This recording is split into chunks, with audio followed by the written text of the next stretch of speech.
Welcome to Discover New Music. Joining me today, very special guest, all the way from Australia. You know that one that's way down on the side and the water spins backwards? That area. Anyway, that's not important. It's Winston McCall of Parkway Drive. Winston, how are you, my friend? I'm doing great, man. Thanks for having me. Obviously, super excited to say what I'm about to say. Brand new Parkway Drive out now. Darker Still, the new album. I believe the 7th studio album. And here we are, Winston, on the precipice of 20 years of Parkway Drive. Books, DVDs, records, tours. From the beginning, the early days at the Parkway House. I love the story of where you guys started. To now, what's your biggest takeaway from all that? Looking back. Oh, man. Looking back at half your life's existence being in a band, what do you take away from it? Oh, man, it's been a wild ride, to be honest. Like, it's just like how quickly time goes and the fact that, man, 20 years has come around quick. Like, it's come around so quick. It's pretty insane to think that, yeah, like over half my existence on this planet has been spent doing this thing as Parkway. And it still seems like we're only just getting started, which is the really, really crazy thing, like putting out all of the things that you said and just rolling out like album number 7 and still feeling like there's so much more to do and so much more music to create and play it's a rad feeling.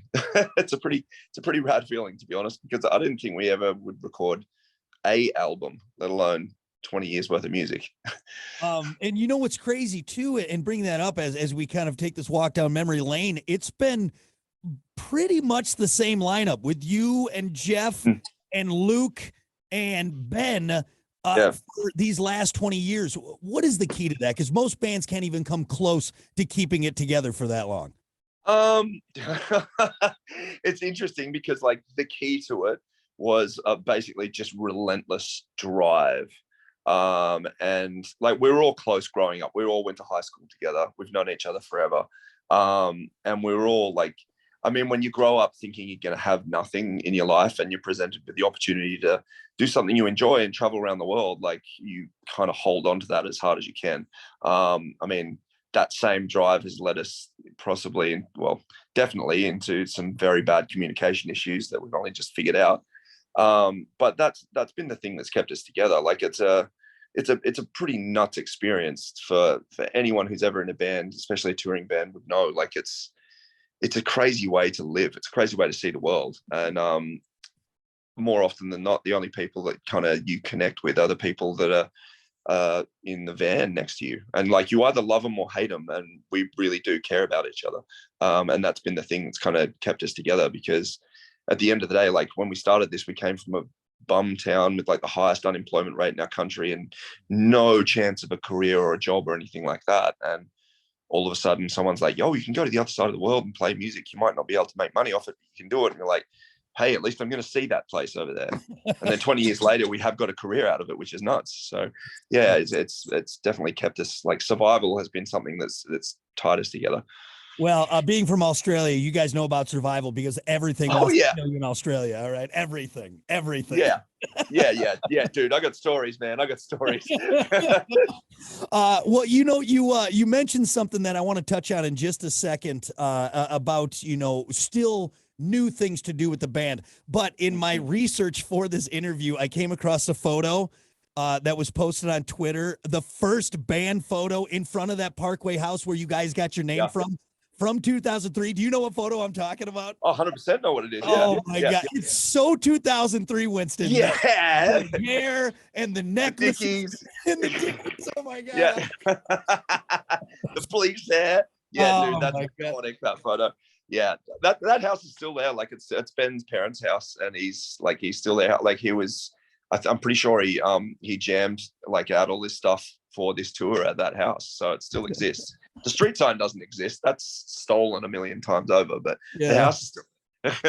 Love it. Well, if you guys ever want to recreate that photo, I highly recommend it. And for anyone else who was in high school around that time, like I was, it'll make you feel like you're looking at a photo of your friends, because it's just insane. We laugh now, but that was actually floated as a concept for the next promo photo for us. Oh my God, I love it. 20 years, let's take a flashback photo, man. Yeah. All right. Well, let's talk new stuff here because you said something really interesting at the beginning of this interview. You know, how here we are 20 years later, but you still feel like there's room to grow. And with this new album, Darker Still, and the audio evolution, where does this stand in the audio evolution of the band and what you're doing? Oh, yeah, it's definitely the furthest step forward we've taken. Like the entire evolution of the band has been steps into the unknown. From the day we started, it was like a bunch of like punk and hardcore kids going, let's try and write some metal stuff. So that was already like a step out of our comfort zone, and it's been a constant process of that. But this album was like, this was the album we wrote with no restraints and possibly the concept of no future. Like when we wrote this, we're locked in Australia. The idea of like live music is dead and buried. We're like, there's a possibility that we only ever get to create one more album. So what do you want to do? Do you want to do something which you've done before? Or do you want to just like look into the unknown and go, we're going over there and we're going to try and do something completely different, which we've never even tried. So it was basically just completely based around everything that we love and everything that we've wanted to do, which we also have never had the time or had constraints put on us in terms of like any mental blocks or anything to be able to create. And that's what went into doing this. It was just focus on the imagination and bringing that forward. So you end up with a much more diverse album than anything we've put down before. It was very, very, very calculated and very designed in its branching out from the core of where this band first started. So a swan song-esque album, but luckily not the swan song album. That's it. 100%. It was the album you write at the end of the world, and then luckily it wasn't the end of the world. That's the really cool thing. But that was the way we approached it. We're like, no excuses. Like, no, you have no excuse not to create like what should be something quite defining for you. And like, man, we never knew if we were even going to be able to tour again, and all of a sudden it's all come around and the album's out, and we're in Europe on tour at the moment. I'm like, oh my god, this is like a whole new breath of life. But at the same point in time, we got this very unique experience to create, like a very unique set of circumstances in which to create the actual album. So yeah, it's quite a strange thing, but I don't think we'll ever get that shot again, but I'm glad we used it in the way we did. Would you say it was very cathartic as an artist and almost that reset for you guys and the writing process, the creating process? Oh, 100%, 100%. Like it was totally unique. Not only like as a really good outlet to deal with what was going on at that point in time, because it was everyone's gone through different things during this last like few years of COVID and all this stuff. But like, I mean, a degree of fear and darkness and change, like the likes of which no one's ever dealt with before, is obviously going to find its way into an album. And I mean, it's called Darker Still, geez. But at the same time, like when you're talking just about the way you write music, like generally you're so locked into like a tour write schedule where you like you're away until an album cycle's done, and then you create something new, and then you create something new to tour again. That when that is disconnected and the chain is completely gone from that way of thinking, and all the muscle memory is bled out from like playing shows for 1,000 nights in a row, all of a sudden you're left with a very, very clear slate.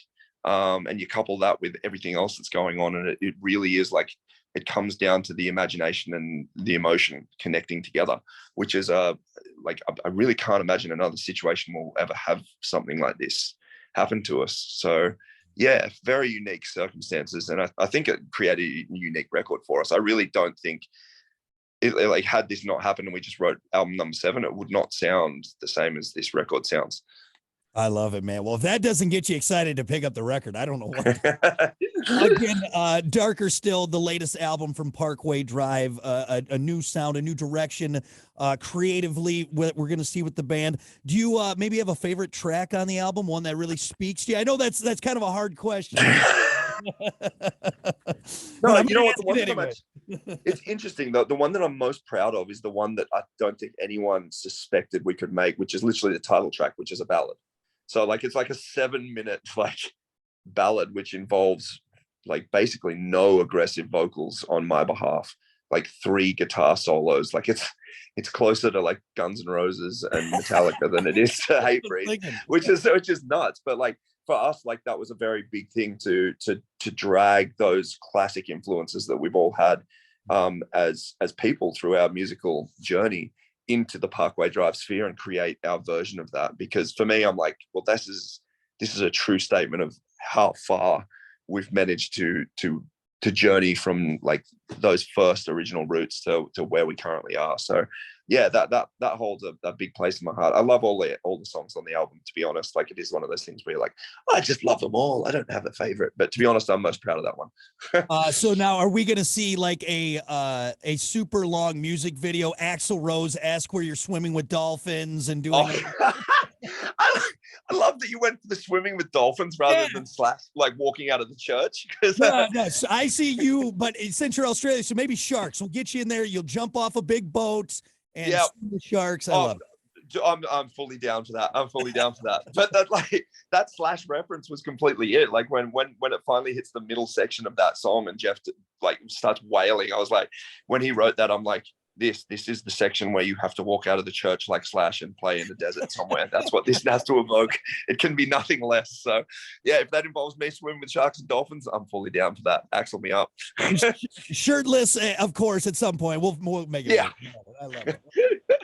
Very exciting. And I do, talking about this and seeing this new side, and not saying that the band is now gotten rid of its roots, but exploring new sides. Is that nerve-wracking as an artist? Because you're like, oh God, the fans are going to hear this and they're not going to like it, and there they go. Or do you just kind of have to bury those thoughts? No, well, it's not that it's buried. It's just more an acknowledgement of why we do what we do. Mm-hmm. Like I love that people have connected with our music. Like honestly, the most shocking thing for us has always been, oh my God, you care about what we do. Wow, that's incredible. Like the only quality gauge we've ever held in this band has been, do we enjoy making it? Do we enjoy listening to it? Do we enjoy playing it? If it just ticks those boxes, that's it. Because we know there's nothing else behind it. There's no like money grab or anything like that. Like it's a very honest process behind it. So we just really stick to that. And when it comes to writing anything, and I think after all these years of being in this band and people listening to our music, we've come to just trust the fact that if people like the music, they're going to give it the time to actually try and understand what we're going for. And if they still don't click with it, hey man, that's cool. It's just music. It's not the end of the day. But if they do click with it, that's great. I really admire the fact that I think our fan base these days, especially, are not the kind of fans that will just hear something different and go, never listening to you ever again. They will endeavor to understand why we make the choices that we make, which is really like, that's a big luxury. We're very, very grateful to be provided that. I love it, man. Well, congratulations on the brand new album, Darker Still, available now from Parkway Drive. Go get it, add it to your collection, and then go see them on tour. If you've never seen Parkway Drive live, it's exhausting. I'm not gonna lie. I can't handle it anymore.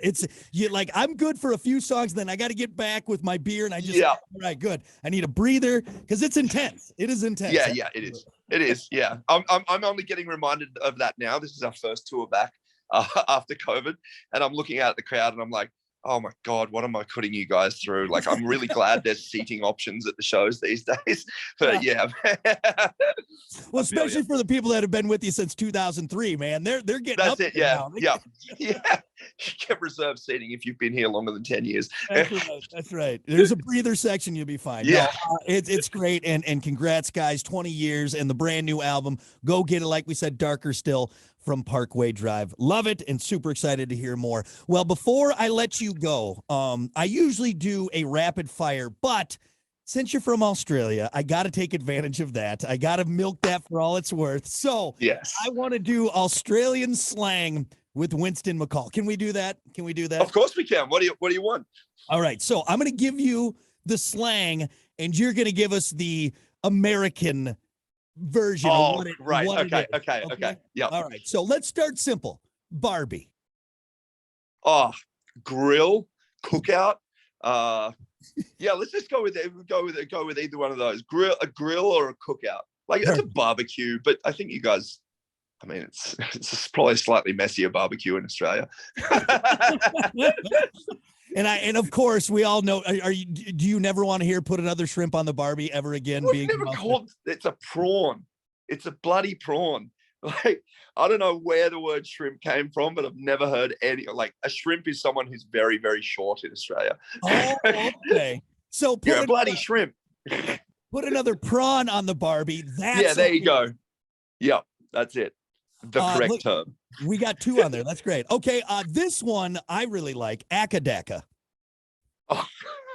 Oh my! Yeah, come on! If you haven't figured this one out yet, doesn't the rest of the world use this? No, Man, no one does. AC/DC. Come on, AC/DC. Akadaka. You know where I learned that Greatest from? rock band in history. Ever. I love it.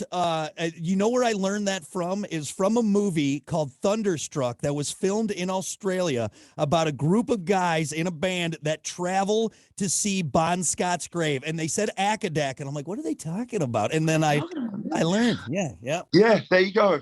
Educational Akadak, and turn it up. Yeah. What about this one? No wuckas. Oh, am I? I'm wondering if I can put the curse word in the middle of there.